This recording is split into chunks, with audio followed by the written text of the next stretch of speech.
Good day to you, child of God. This is the Remnant Seed Bible Study Channel. Welcome. I want to do one on Israel and the identity of the good and the bad figs. I've done a lot of research in this area, beloved, but I'm trying to approach it from a different point of view, from a different perspective, in trying to show you the footprint of the Kenite and the bad figs mentioned in Jeremiah 24. You can not only see them on from the front, but you can also see them from the back, the result of the things that they do in the world. They're just evil. They have evil in their heart. Their father is evil, and they're easily traceable throughout the Bible, the Kenites. And they're hard at work in the world today, and their main tool is deception, beloved. And when it comes to Israel and who owns Israel and who are the rightful owners and who are the people that should be there, there is so much propaganda on this subject, beloved. And I want to try to straighten some of this out with this lecture. So I call this one Identifying the Synagogue of Satan. And so Jeremiah 24 tells us that there would be good and bad figs planted in Israel after the formation of Israel as a nation state once again in 1948. We're not given any numbers as to how many of these Kenites or how many of the good figs are planted. We're just told there are good and bad figs planted there when Israel become a nation state again. Okay, but make no mistake, beloved, there is good and bad figs planted there. So we have a mixture of good and bad figs, and we also have many other races of people and types of people in Israel. It's much like the United States. Okay? All right, so we see the handiwork of the bad figs. They're trying to destroy Israel from within, and not to mention they want to destroy the rest of the world too, and basically steal the kingdom away from God is what they want to do.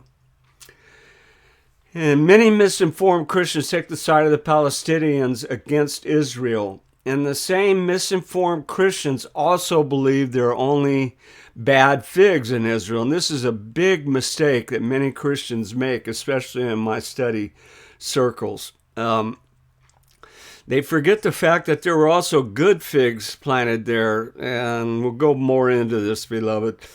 They actually claim the state of Israel is illegitimate and not the biblical Israel. Well, then what is it, beloved?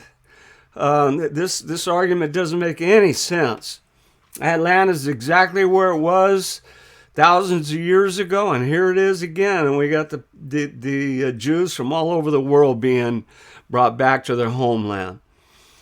And the propaganda surrounding this little nation is biblical, literally and figuratively, beloved.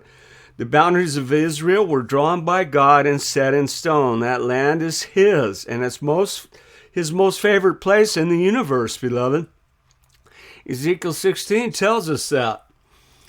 Regarding the ownership of the land of Israel, the Palestinians could fit right in with the Synagogue of Satan as a surrogate. And this is a duality in this meaning, beloved. The three principal meanings of the word Jew are by religion, by geography, or by DNA. Okay? And I'll show you that below. By laying a false claim to the land of Israel, they are liars. And it's the same language used in Revelation 2:9 and 3:9, depending on the meaning of the word synagogue. And here, we know that it's used in the sense of family or progeny. But it can, the synagogue of Satan could mean many other different types of people join in as far as religion and geography goes. But you're not given a choice when you're born a Jewish person or you're born something else. That's out of your hands. But the other two are, the other two can be questioned, okay? But we're talking about the synagogue of Satan here in Revelation 2:9 and 3:9, or the family or the progeny of Satan, okay? But there is a duality in this meaning, beloved, because there's three different meanings of the word Jew. All right, now let's go to one of the best places to find out who these Kenites are and where they are. It's found in 1 Chronicles 2:55, and the families of the scribes which dwelt at Jabez, the Tirathites, the Shimeathites, the Suchathites. These are the Kenites that came of Hemath, the father of the house of Rechab. Now these are all Kenites, beloved. The house of Rechab and Hemath, these are all referring to the Kenites, the sons of Cain, the children of the devil. You got them marked throughout the Word of God, and it's up to you, beloved, to figure this out. But I'm laying it all on the line here for you, beloved. After looking at this lecture, I don't see how anybody could be deceived about who these people are and what they're doing in the world. And many within the Christian church are not aware of the synagogue of Satan. It's like going to war without any information on your mortal enemy. And look at the verse below and see their handiwork throughout the ages, okay? Luke 11:51, from the blood of Abel unto the blood of Zacharias, which perished between the altar and the temple, verily I say unto you, it shall be required of this generation, or offspring. All right, so you see here that these Kenites have been around ever since the Garden of Eden, and they're going to be around until the end of this age, beloved. All right, now let's go to the synagogue and as it's related to eschatology. Revelation addresses the persecuted church in Smyrna and Philadelphia. I know the slander of those who say they're Jews and are not, but they're of the synagogue of Satan. Here's the Greek word here, is used polemically, distinguishing the physical lineage from the spiritual fidelity. In final vindication is promised, false claimants will come and fall down at your feet, and they'll know that I have loved you. And the word synagogue, as it's used in Revelation 2:9 and 3:9, is referring to the family or progeny of Satan. And the main point here is the identification of both Satan and his progeny. And the true identity of the tribe of Judah is also very important. And another very important note is being able to identify the other 11 tribes of Israel, beloved, the lost sheep of the house of Israel that Christ mentioned. The average Christian is clueless about the 12 tribes of Israel and where they're at today. And so here you got your Greek meanings for the word Jew. I'm only giving you the Greek, okay? And you got 2453, okay? And as a country, Judean, all right? And you got 3062, Euhadian. This is patrial. This means that. Let's see, an inhabitant of Judah, so that's by geography. And to become Jews, denominative from the form corresponding to Yehud, to Judaize, okay, or to become by religion, okay. And now here's the one that Yehudi is by DNA, beloved, and there you have it. There's no mistaking. There's three meanings of the word Jew. You're either a Jew by DNA, or you're a Jew by religion, or you're a Jew by geographical location, and you got to distinguish which one is being spoken about, beloved. And now you got the Hebrew meaning for the word Kenite, it's Quion, it's 714. It means first child or murderer, and there's only one that fits that bill, and that's Cain, beloved, Quion. All right, and you got the families of the scribes that dwelt at Jabez, the Tirathites, the Shimeathites, and the Suchathites. These are the Kenites that came from Hemath, the father of the house of Rechab. To repeat, burn that verse into your head, beloved. This shows you that the Kenites are alive and well, and they are performing their duty in the negative part of God's plan. Genesis 15:19, the Kenites and the Kenites and the Kadmonites. Okay, now these are verses here that mention the Kenites, beloved. Look at all of them. Okay? And I see many Christians accusing certain politicians in Israel of being a Kenite. And just because a brother makes a bad decision doesn't make him a Kenite. And the same goes for a Kenite. Don't mistake a good deed in exchange for a clean heart. We're told in Scripture to recognize them and deal with them accordingly, but not to point them out or harm them. All right? And remember, they're Adamic in part. So let the angels do the harvesting. There's no fruit in pointing them out and calling them names, beloved. You could get it wrong. All right?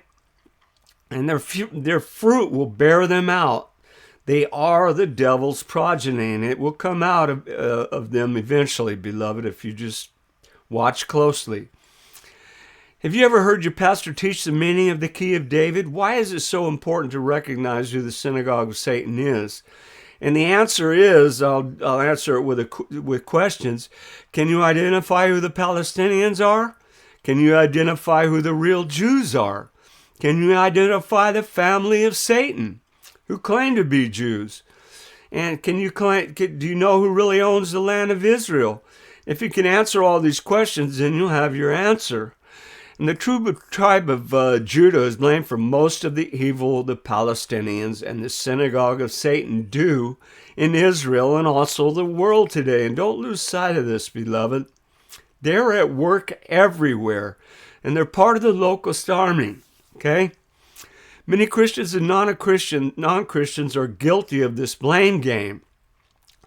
And all this marching in the streets in America against the so-called Palestinian genocide after October 7th, the October 7th massacre in Israel is a bunch of lies, and it's made up by the enemies of Israel. And just plain old dumb, ignorant people, beloved, who believe anything they're told. Excuse me. Okay, now we're going to go to the origins of Ishmael's behavior. And beloved, many people subscribe to the fact that Ishmael is the father of the Arab peoples. And that's another discussion for another day. But we have Ishmael's behavior explained in Genesis by God himself. Genesis 16:11, we're going to go through the Isaac and Ishmael, the blessings of both, okay? Which they both had their blessings from the Lord because they're from Abraham. The angel of the Lord said unto her, Behold, thou art with child, and shall bear a son, and shall call his name Ishmael, because the Lord hath heard that thy affliction. This is by Hagar, okay? This is the handmaid, okay? And this child was not sanctioned by God, okay? Abraham and Sarah grew impatient, and Sarah said, well, go ahead and let her in, and we'll have a kid with her. And this is exactly what happened. Ishmael was born before Isaac. And he will be a wild man. His hand will be against every man, and every man's hand against him. And he shall dwell in the presence of all of his brethren. Okay, then there you got the MO of Ishmael, beloved. And just all you got to do is look over there in the Middle East. And there's never been a time of peace over there.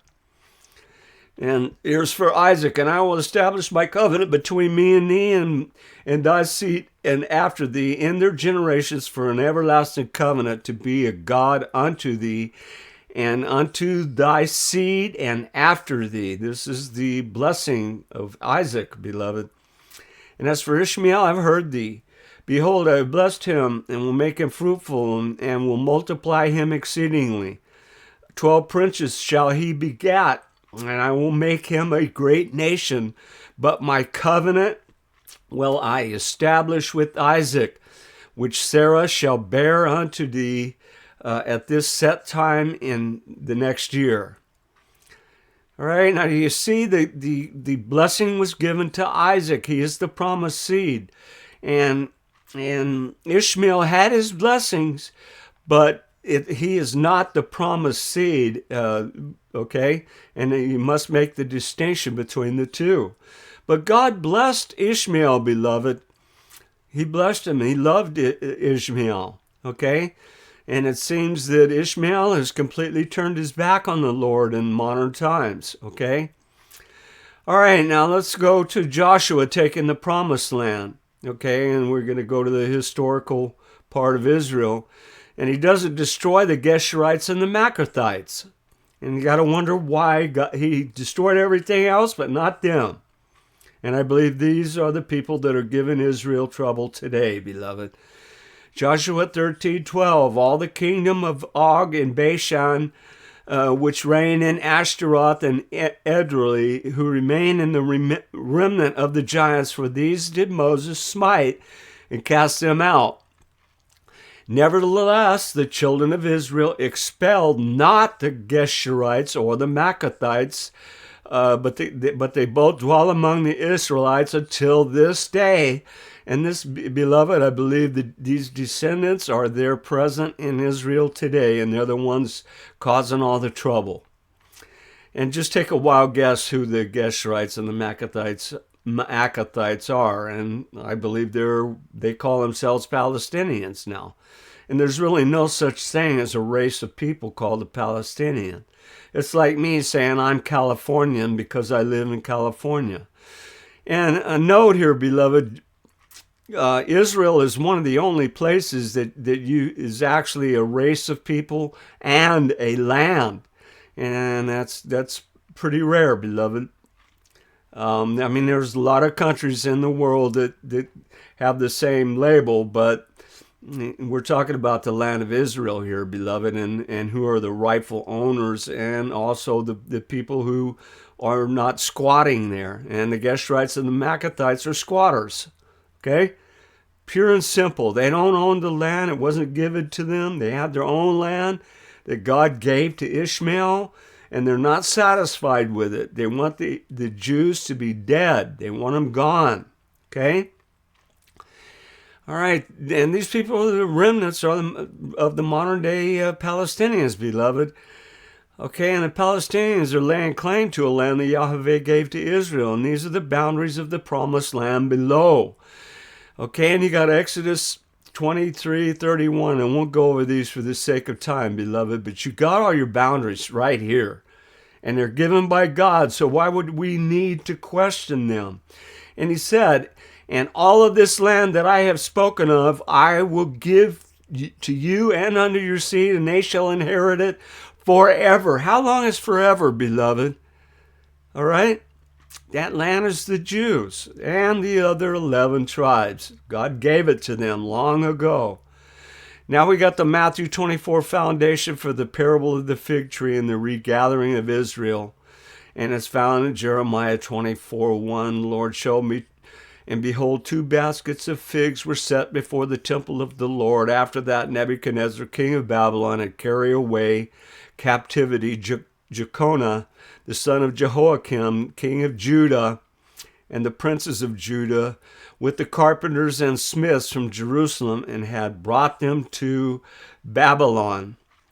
Okay, now these two baskets of figs were good and bad figs, and they represent a people. Okay, beloved? And we're going to go to the captivity of Judah below, and Jeremiah 24:2.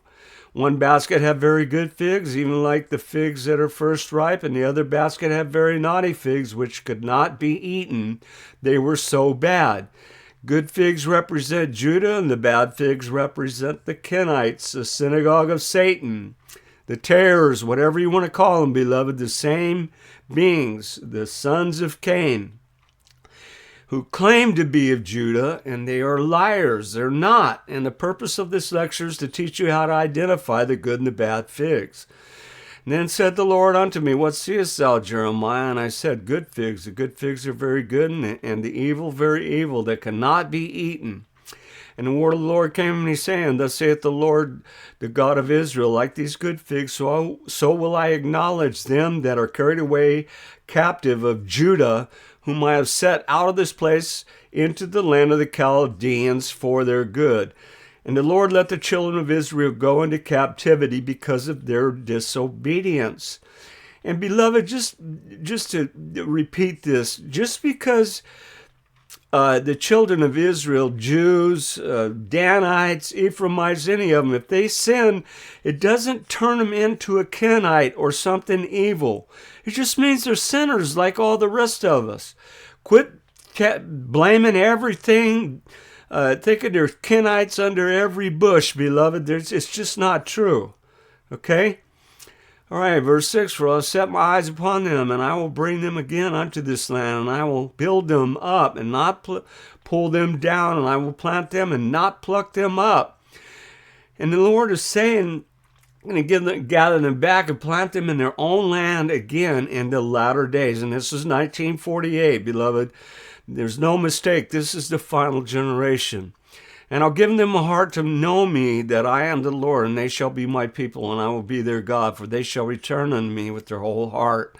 And as the evil figs which cannot be eaten, they're so evil, surely thus saith the Lord, so will I give Zedekiah the king of Judah and his princes and the residue of Jerusalem that remain in this land, and then would dwell in the land of Egypt. And King Zedekiah was the last king before the captivity of Judah, and the residue and the evil figs are also planted in Israel in 1948. So you got a mixture of residue and evil figs and good figs, and there's just everything under the sun over there, beloved. And that's the way the devil wants it. He wants you to be confused about who Israel is, the people of Israel. He doesn't want you to know their true identity. 9, and I will deliver them to be removed into all kingdoms of the earth for their hurt, to be a reproach and a proverb, and a taunt and a curse in all places whither I shall drive them. And beloved, this is so true if you think about it. Look at the Jews are maligned all over the world. I mean, they have been the most maligned race of all the races in the world. And this verse I just read to you is so true, beloved. But those who curse Israel will be cursed, and those who praise Israel and bless Israel will be blessed. That's just a fact of life, beloved. All right, and after the captivity, they were scattered all over the world.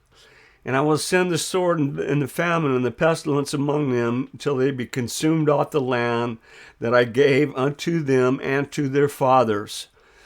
Oh boy, that's a bad place to be in with the Lord, beloved. And the Lord gave the land of Israel to Abraham, Isaac, and Jacob. Even if he dispersed the children of Israel, the land is still theirs, beloved. This is a covenant that lasts to the end of this age, and God will not back down from it. Now, moving forward, go to the parable of the fig tree and the regathering of the people of Israel in the land of Israel, stated by Christ himself in Matthew 24:32. Now learn a parable of the fig tree. When his branch is yet tender and put forth leaves, you know that summer is near. This is simply saying summer is near. It means the end is near. And this fig tree was set out in 1948 as a shoot. And hidden within this parable is the identity of the bad figs and how they would be planted along with the good figs in the land of Israel in 1948. And Christ is telling us that when you see Israel become a nation state again, know that the end is near. Summer is the time of the end times harvest, and the branch was made yet tender in 1948 when Israel became a nation state. Again, as Jeremiah 24 prophesied, the fig tree is started with a shoot and not a seed, and we're already past the 70-year mark from 1948, and a biblical generation is 40, 70, or 120 years. It's going to come sooner than many believe, beloved. So likewise, ye, when you see these things, know that it is near, even at the doors. Verily I say unto you, this generation will not pass until all things be fulfilled. Christ is telling us that when Israel became a nation state again, that it would be the last generation before his second coming. And there's no doubt that 1948 was a major benchmark in Christian history, and this is the generation of the fig tree. And we got the two churches below that were in good standing because they could identify the synagogue of Satan and the bad figs. And you got Smyrna, and it means, just so happens to mean good fig. And beloved, you know these verses. I'm not going to read them. And Philadelphia. And these are the only two churches that Christ found no fault with, because they knew who the Jews were, the bad figs, the tares, all the names of the sons of Cain. They knew exactly who they were. And they also know Satan, beloved. They know the number of his name, 666. And those stones worn smooth over a long period of time are nothing but Satan's little workers. And the elect have the name of these fake Jews and these Kenites, these tares, and we can name them. We could bring the receipts and show you the bloodline where they come from, and we are not fearful of them, beloved. And Scripture references for the Kenites and the bad figs and what they do, and I'm not going to read these, all of these, beloved. I'll let you read them. But you got Matthew 23:29, "Woe unto you, scribes and Pharisees, which are nothing more than Kenites, beloved, hypocrites, because you build tombs of the prophets and you garnish the sepulchres of the righteous." And it just tells you that they're responsible for the death of many prophets and good Christian people throughout the ages, beloved. The Kenites have worked in synagogues and churches for centuries. They also love the banking and finance and education. Anything but farming, beloved. They can't grow anything. This all started with the Nethinim that Ezra and Nehemiah brought back with them, coming back from the Promised Land. And the Nethinim later on finally become full-fledged priests, and they're nothing but Kenites that worked their way into the temple, beloved. Can you imagine that? And the curse placed on Cain and his offspring below. Genesis 4:11, "Now thou art cursed from the earth, which hath opened her mouth to receive thy brother's blood from thy hand." And this is the blood of Abel. And God is speaking to Cain. "When thou tillest the ground, it shall not henceforth yield unto thee her strength." In other words, you can't grow anything. "And a fugitive and a vagabond shall thou be in the earth." And these are two traits that Satan has that give you clues and give you evidence how to locate them and figure out who they are, beloved. "And Cain said unto the Lord, My punishment is greater than I can bear." All right, Matthew 24:30, "And say, if we had been in the days of our fathers, we would have not been partakers with them in the blood of the prophets. Wherefore ye be your witnesses unto yourselves, that ye are the children of them which killed the prophets. Fill ye up the measure of your fathers, ye serpents, ye generation, or offspring of vipers. How can you escape the damnation of hell? Wherefore, behold, I send you the prophets and wise men and scribes, and some of them you shall kill and crucify, and some of them you shall scourge in your synagogues and persecute them from city to city, that upon you may come all the righteous blood shed on the earth, from the blood of righteous Abel unto the blood of Zacharias the son of Bacharias, whom you slew between the temple and the altar." The Kenites have been at work that shows their handiwork, beloved, throughout the centuries. All right? You got to learn to recognize who they are. Luke 11:47, "Woe unto you, for ye build the sepulchres of the prophets, and your fathers killed them." Basically, just a repeat of who the Kenites are from another perspective, beloved. And they've been at work in the world ever since the Garden of Eden. And who killed Abel? Well, it was Cain. Of course, it was the same as the son of the devil. The bad fig equals the tare. The tare equals the synagogue of Satan and the sons of Cain. From the Garden of Eden to the present time. And yes, people, they made it through the flood. Say John 8:48, 8:44, "You're of your father the devil, and the lusts of your father you will do. He was a murderer from the beginning, and abode not in the truth, because there is no truth in him. When he speak a lie, speak of his own, for he's a liar and the father of it." Excuse me. 1 John 3:12, "Not as Cain, who was of that wicked one." Who's the wicked one, beloved? called the wicked one in 2 Thessalonians. It's Satan, beloved, and slew his brother. And wherefore he slew him? Why did he slay Abel?